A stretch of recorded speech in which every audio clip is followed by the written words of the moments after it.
What's going on, y'all? Welcome back to the madness. Today we're going to be doing another Axe Effects tutorial, and today we're talking about the Resonator. This is kind of like one of those niche kind of effects. You don't really notice an effect until you change quite a bit of it, but that's what I'm here for. I'm here to teach you all about it. So let's jump right into it and show you what it's all about.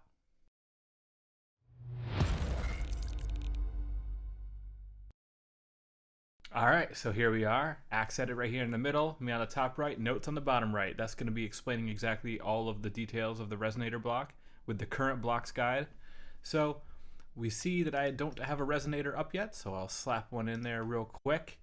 Now here it is. So what I've done here, and it saved what I previously had, was I increased the frequency across all of them, kind of ranging up into the 3000s, increased the feedback up to 50%, and then I increased the Q to around 50, 60-ish. It's not too important that you're super accurate with these, but there's two main types of this thing, which is chordal and manual.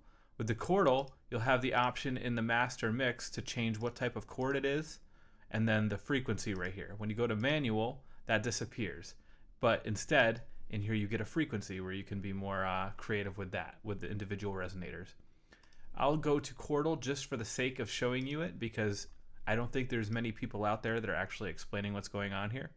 And the main difference is the chord type, of course, so you can kind of change the way this thing kind of sounds.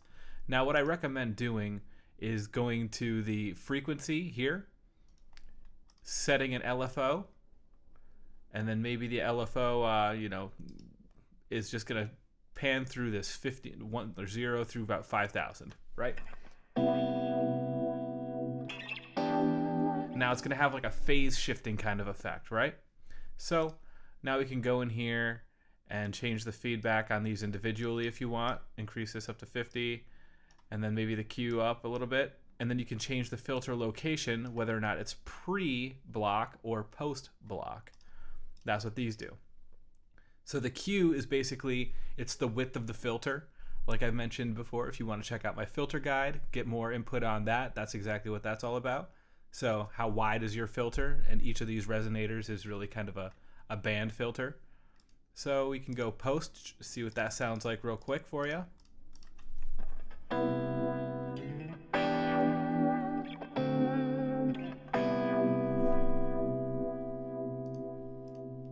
Change it back to pre.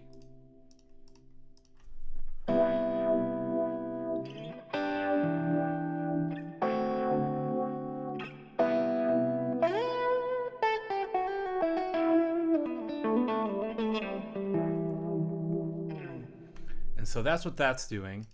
Now if you go to manual, of course, you go back into here, and then you're going to set the LFO to this one if you really want to notice the big difference. You can do this to each of these individual frequencies. However, you're going to have to use a bunch of different LFOs, and I feel like that just gets messy and not really necessary. So you do the master mix for the master frequency, and this multiplies these frequencies right here by this number.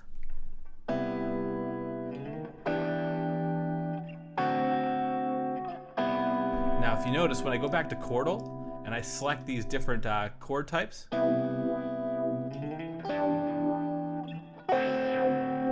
they're going to actually almost sound like a vocoder. And so you can kind of tinker with what these sound like.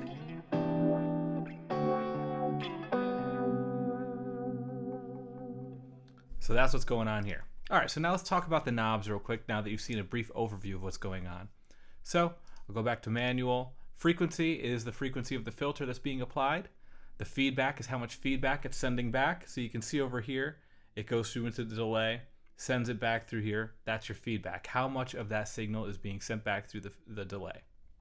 The Q, the filter width, once again, the filter location, pre or post block. The level and the pan. The level is just how loud is that, or what's the level of that particular filter. And the pan is which side of the headphones or the speakers that you want it to come through. So as you can see, it's going from left to right, -100 far left, half right, full right. So you're getting the full kind of spectrum there. And then in the master mix tab, you've got master frequency, which is multiplying all of your frequencies in all of the resonators by this scalar number. The master level is, of course, once again, multiplying the level by this number, or 100% of that. Master pan, same thing as the master level, except you're multiplying the pan. The master feedback, you're actually multiplying the entire feedback by a certain amount. So we got 50% multiplied by 0.729, do some sort of, estimation about what that's at.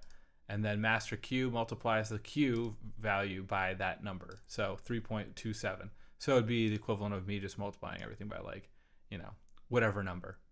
Either way, that's the deal.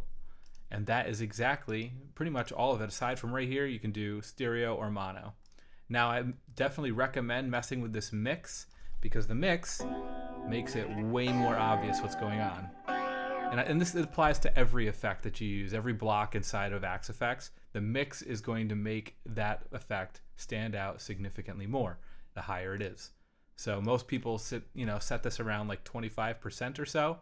However, if you want to really know what's going on, set it around 75%.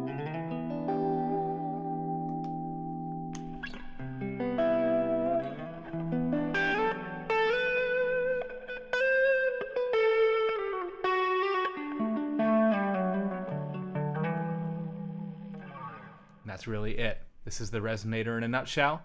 I hope you guys got something out of this. I appreciate you stopping in. And of course, I'll catch you on the flippy floppy, y'all. Ciao.